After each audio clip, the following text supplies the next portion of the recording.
morning. Good morning. Thank you for joining us this morning. So, yes, their first face-to-face meeting since the war. President Xi saying he was very happy to meet, quote, my old friend again. What was sort of the thing that we learned? Has there been anything notable as far as you're concerned after this face-to-face meeting? I think one of the questions that has emerged since the February meeting, when the result was the joint statement, in which the vocabulary, the tone of the document very much gave the impression that China was now becoming the senior partner in this bilateral relationship. Now we don't have doubts about it anymore. Xi Jinping is the man that is leading that relationship. He's the man that now holds most of the cards in that relationship. It's been quite remarkable that the body language, the vocabulary, and the official statements, and how the different sort of the two ministries of foreign affairs reported the readout of what was discussed. It's a complete win for Xi. He basically achieved to dictate the terms of how they would sort of manage the bilateral relationship. And it's been an absolute disaster for Putin.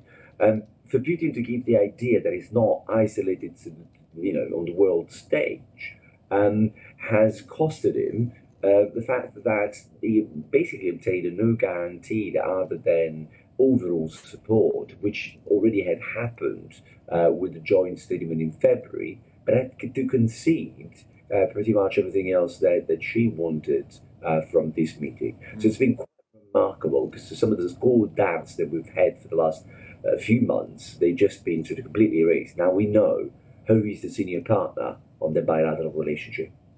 And so has that changed since the February meeting? Because it strikes me that the February meeting, well, perhaps not resulted, that's perhaps not the right word, but shortly thereafter there was an invasion. And for a while the use of language from both sides did not really acknowledge that this was an invasion and a war of any kind. So in terms of the changing relationship, is there a changed understanding and conveying of what the situation actually is? Colin, you're absolutely right. In that sense, Xi Jinping is very strategic about everything. At heart, any concession, it's about what's in it for China. And of course, in terms of using the word invasion, that's not been used. But then it's not because the Chinese have a particular sort of moral problem one way or another. It's just that it's more convenient to not do so in that sense. What can we get out of it? Well, is there any other advantage? Holding that card close to your chest might be a bargaining chip for the next time you need something from the Russians. So given how the war has evolved, there was plenty on the table for Xi Jinping to negotiate every single concession.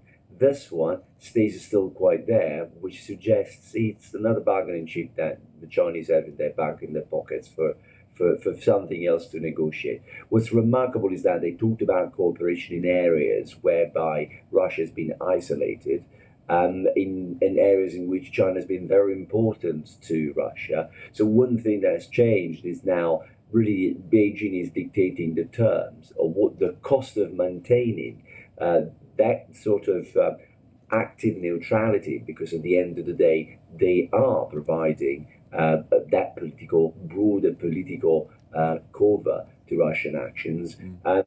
It's going to cost dearly to Putin to continue to have the Chinese on their side. Yeah. And their side, somehow, at the moment, it just means that they're not going to use a language that everybody else is using in that regard. That's so interesting, that the language, and I do wonder if actually this is to some extent gone in a direction that President Xi either didn't anticipate, didn't expect, but certainly didn't want, because the impact on the global economy of the invasion, of the war, is striking.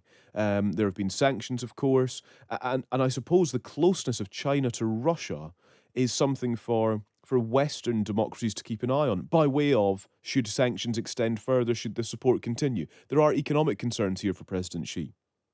So yes, absolutely, and it has to be sort of very careful in how he's balancing his acts. So that's without question. And in particular, if you want, this more like a secondary and third level of effects of sanctions that are the ones that concern the Chinese the most. But on the other hand, and I think you're absolutely right, by the way, about the fact that this is not what Xi wanted. He's not necessarily happy about it, but in a way, how the war is unfolding and how badly the performance is coming back at the Russians, it's also providing an opportunity. One thing that we know in the Chinese behavior, certainly by observing how the Chinese behave in their immediate neighborhood, they'll never waste a crisis to find an opportunity in it. And that's exactly what is happening here. So in this regard, what is also quite interesting is that, yes, it's going really bad, that it's not what Xi Jinping wanted, and certainly means that the Chinese need to be very careful about not finding themselves at the center of sanctions. On the other hand, it is again also providing, from a purely sort of very narrow interest perspective at the Chinese end, an opportunity to see how and perhaps in what ways Western democracies might react to any sort of robust or military action vis-a-vis Taiwan. So there is a lot of very busy bees in China right now, very attentively dissecting every single action taken to reduce the capacity of the Russian military machine and political machine to wage war, and really sort of trying to study what happened, so to make sure that if ever a situation similar to where the Russians are today were to happen to China, they would be either ready for it or certainly sort of have measures in play to reduce their impact.